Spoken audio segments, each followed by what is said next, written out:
तो hey guys, आज मैं एक्सप्लेन करने जा रहा हूँ क्लाइंबर मांगा के वॉल्यूम नंबर 2 को। और इस मांगा के ऑथर हैं साकामोटो शिनिची। और इस वीडियो पे मैं मांगा का चैप्टर नंबर 17 से 20 तक कवर करने जा रहा हूँ। सो प्लीज़, अगर आपको वीडियो अच्छी लगती है तो चैनल को सब्सक्राइब और वीडियो को लाइक कर दीजिए, जिससे मुझे वीडियो बनाने में मोटिवेशन मिले और आपको वीडियोज़ की नोटिफिकेशन। तो चलिए अब चैप्टर शुरू करते हैं। तो चैप्टर की शुरुआत में मियामोटो तुरंत कॉल लगाकर ओनिशी सर को बताता है कि यूमी शायद खो गई है या फिर कहीं गिर गई है। तो यह सुन ओनिशी सर हैरान हो जाते हैं और यह सारी बात मोरी और फूको दोनों सुन लेते हैं। फिर हम यूमी को देखते हैं जो माउंटेन के एज पर बेहोश होकर लेटी होती है। और फिर ओनिशी सर जाते हुए कहते हैं, मोरी तुम यहीं पर रहोगे और कोई भी गलत हरकत मत करना अकेले। यह कहकर ओनिशी सर यहाँ से चले जाते हैं। पर तभी मोरी को पीछे से कुछ गिरने की आवाज़ें आती है और मोरी पीछे जाकर देखता है कि नीचे हेलमेट पड़ा होता है। और मोरी जैसे ही ऊपर की तरफ देखता है वो हैरान हो जाता है कि यूमी तो बिल्कुल एज पर है और यह इस स्टेज में तो स्लिप भी हो सकती है। ये बहुत ख़तरनाक है। पर मोरी बिना कुछ सोचे यूमी की मदद के लिए अकेले ही माउंटेन पर चढ़ने लगता है। फिर हम अगले सीन में देखते हैं कि दो आदमी फ़ोटोशूट के लिए आए होते हैं। पर तभी कैमरा वाला आदमी मोरी को चढ़ते हुए देख लेता है और कहता है, ये तो बिना रस्सी के ही अकेले क्लाइंब कर रहा है। तो दूसरा आदमी कहता है, ये तो ऊपर जा रहा है और शायद अकेले क्लाइंब कर रहा है। तो और कैमरा वाले आदमी से कहता है, अपनी नज़र उस लड़के से दूर मत करना और वो शायद गिरने वाला ही है। जब उसकी स्ट्रेंथ ख़त्म हो जाएगी तो वो तुरंत ही गिर जाएगा। तो कैमरा वाला आदमी कहता है, ये तो बड़ी खबर है। फिर हम मोरी को देखते हैं जो अपने आप से कहता है, मेरे सारे शरीर का वेट फिंगर टिप पे चली गई है। अब मैं ऊपर नहीं जा पा रहा हूँ। मेरी बॉडी तो रॉक से दूर होती जा रही है। पर तभी मोरी का हाथ छूट जाता है। पर मोरी तुरंत गिरते हुए रॉक के बीच में अपना हाथ डाल देता है और यह देख दोनों आदमी भी हैरान हो जाते हैं। फिर मोरी धीमे धीमे रॉक को पकड़कर ऊपर आने लगता है और कहता है, लगता है मैं और रॉक दोनों एक हो गए हैं। फिर कैमरा वाला आदमी यह देखकर कहता है, देखो वो लड़का रॉक के क्रैक को पकड़कर ऊपर की तरफ जा रहा है। पर तभी मोरी इन दोनों के सामने से ही गायब हो जाता है। फिर हम यूमी को देखते हैं जो होश में आ जाती है और नीचे की तरफ जैसे ही देखती है तभी वो स्लिप हो जाती है और तेज़ी से चिल्लाती है। पर तुरंत मोरी टाइम पर आकर यूमी का हाथ पकड़ लेता है। तो यह देख यूमी खुश हो जाती है। फिर हम वही कैमरा वाले आदमी को देखते हैं जो यूमी के हेलमेट से पता कर लेता है कि ये लोग तो हाई स्कूल के स्टूडेंट हैं। और आगे कहता है, फिर तो ये लड़का नौसिखिया ही है, पर इसने ऐसा कैसे कर लिया। और क्रीपी स्माइल कर कहता है, क्या मैं इसे ऊपर उठा दूं या फिर मैं इसे नीचे गिरा दूं। नेक्स्ट चैप्टर में हम मियामोटो को देखते हैं जो चिल्लाता है और कहता है, ये सारी गलती मेरी ही है, मैंने ही अपनी नज़र यूमी से हटा लिया था। पर तभी मियामोटो को कुछ आवाज़ें आती है। तो ओनिशी सर पूछते हैं, क्या हुआ मियामोटो। तो मियामोटो कहता है, मुझे कुछ आवाज़ें आ रही है। और मियामोटो आकर देखता है कि मोरी यूमी को लेकर ऊपर की तरफ आ रहा होता है। तो यह देख तुरंत ही मियामोटो कूदकर मोरी के पास जाकर ज़ोर से चिल्लाता है, मोरी तुम क्या कर रहे हो, तुम अभी बिगिनर हो। पर यूमी कहती है, मियामोटो तुम गलत समझ रहे हो। तो मियामोटो यूमी को अपने तरफ खींचकर पूछता है, क्या तुम ठीक हो। तो यूमी कहती है, हाँ, पर मेरे एंकल में थोड़ी चोट लग गई है। तो यह सुन मियामोटो मोरी पर चिल्लाता है, क्या तुम्हें यह सब नॉर्मल लगता है, बिना रोक के तुम चढ़ रहे हो, अगर तुम दोनों गिर जाते तो दोनों मारे जाते। तो यूमी कहती है, पर मोरी मदद करने की कोशिश कर रहा था। तो यह सब के लिए मोरी सॉरी बोलता है। पर तभी यह सब सुन फूको भी यहाँ पर आ जाता है। पर फूको मोरी को ऐसा करते हुए देख शौक में होता है और रॉक को ऐसा देख कहता है कि आखिर इसने इतना हाई क्लाइंब कैसे कर लिया, वो भी अकेले ऑन साइट। तो यह देख के तो ओनिशी सेंसेई भी शौक में होते हैं। तो फूकुक आगे कहता है, मुझे पता था ये लड़का को नॉर्मल नहीं है। फिर आगे हम मियामोटो को देखते हैं जो यूमी की रस्सी बांध रहा होता है और मोरी को भी बांधने को देता है। पर मोरी बांध नहीं पाता है। तो मियामोटो उसकी मदद करने लगता है और यूमी को बचाने के लिए मोरी को थैंक करता है।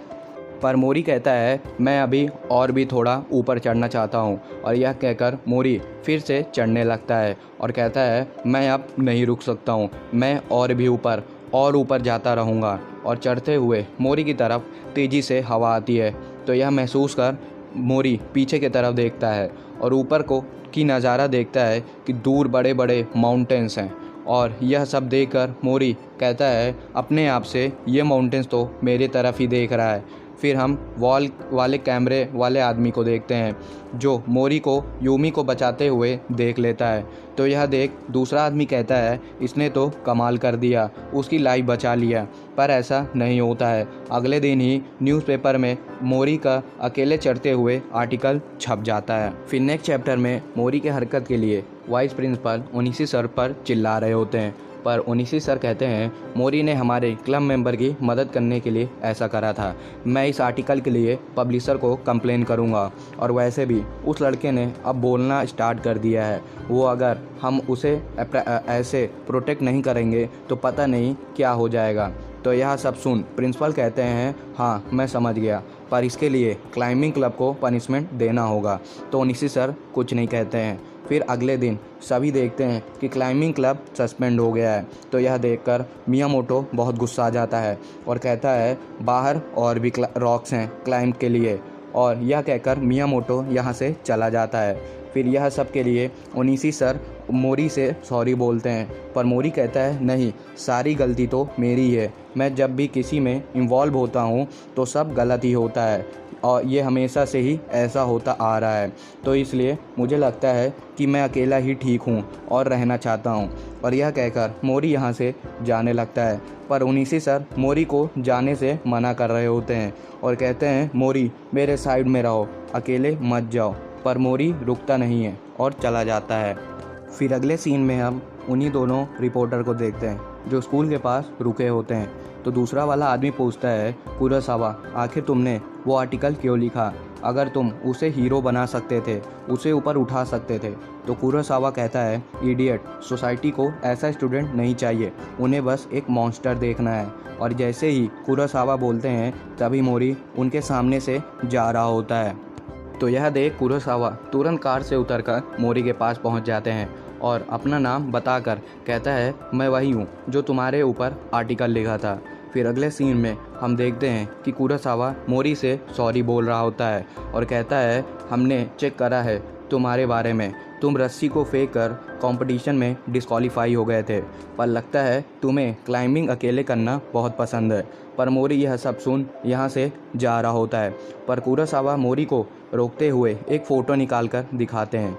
तो यह देख मोरी हैरान हो जाता है और यह देखकर मोरी कहता है ये तो वही माउंटेन है जो मेरी तरफ ही देख रहा था। तो कुरोसावा बताता है ये यात्सुगा टाके माउंटेन है जिसकी हाइट 2899 मीटर है और स्नो से कवर है। तो बताओ मोरी क्या तुम्हारे पास आइस क्लाइंबिंग का एक्सपीरियंस है? पर मोरी नहीं बता पाता है।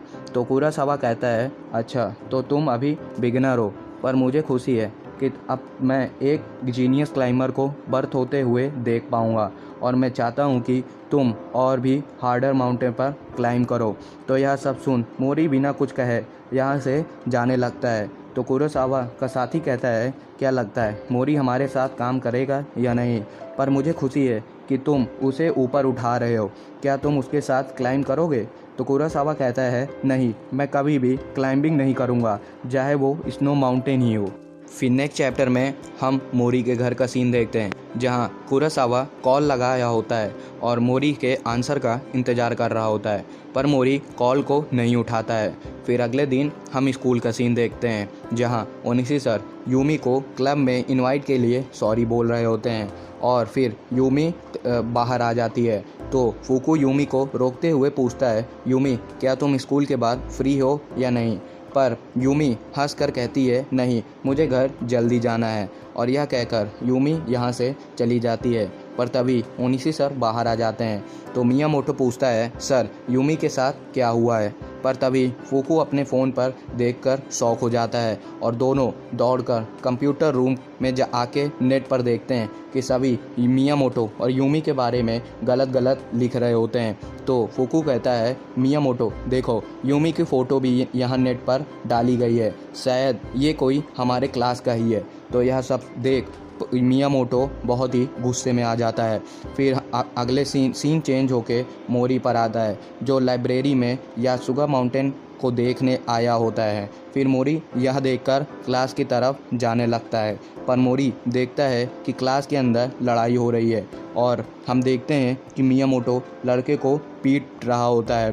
पर फूकू मियामोटो को रोकते हुए कह रहा होता है, पर मियामोटो नहीं रुकता है और एक लड़के को ज़ोर से एक मुक्का मारता है। पर तभी यहाँ पर ओनिशी सेंसेई आकर मियामोटो को पकड़ लेते हैं, पर मियामोटो मोरी को देख लेता है और मोरी के पास आकर कहता है ज़ोर से, मोरी तुम कुछ बोलो, ये लोग तुम्हारे बारे में भी गलत लिख रहे हैं। और तभी वाइस प्रिंसिपल दौड़ते हुए आ जाते हैं और मियामोटो को सस्पेंड कर देते हैं। तो यह सुन मियामोटो गुस्से में कहता है, कोई बात नहीं, मैं वैसे भी इस स्कूल को छोड़ ही रहा था। और तभी फूकू मोरी के पास आकर कहता है, मोरी जब से तुम आए हो तभी से हमारे साथ ये सब होना शुरू हुआ है, अगर तुम यहाँ ना आए होते तो यह सब हमारे साथ कभी ना होता। और यह कहकर फूकू मियामोटो के पीछे चला जाता है और मोरी यह सब सुन शॉक में होता है। फिर सीन चेंज होके मोरी के घर पर आता है, जहाँ मोरी के लिए क्लाइंबिंग का सारा सामान आया होता है और मोरी इसे देख वही बातें याद करता है कि इस दुनिया के सारे डर्टी थिंग्स साफ़ हो जाएंगे अगर प्योर के विटनेस करने पर। तो गाइस यहीं पे क्लाइंबर मांगा का चैप्टर नंबर 20 ख़त्म होता है और आगे के चैप्टर मैं जल्दी लाऊंगा। और हाँ, इस वीडियो पर मैं 50 लाइक्स और 60 कमेंट का टारगेट रखता हूँ। और अगर आप लोगों को वीडियो अच्छी लगी हो तो चैनल को सब्सक्राइब कर वीडियो को लाइक कर दीजिए। तो मिलते हैं नेक्स्ट वीडियो में, तब तक के लिए सायोनारा।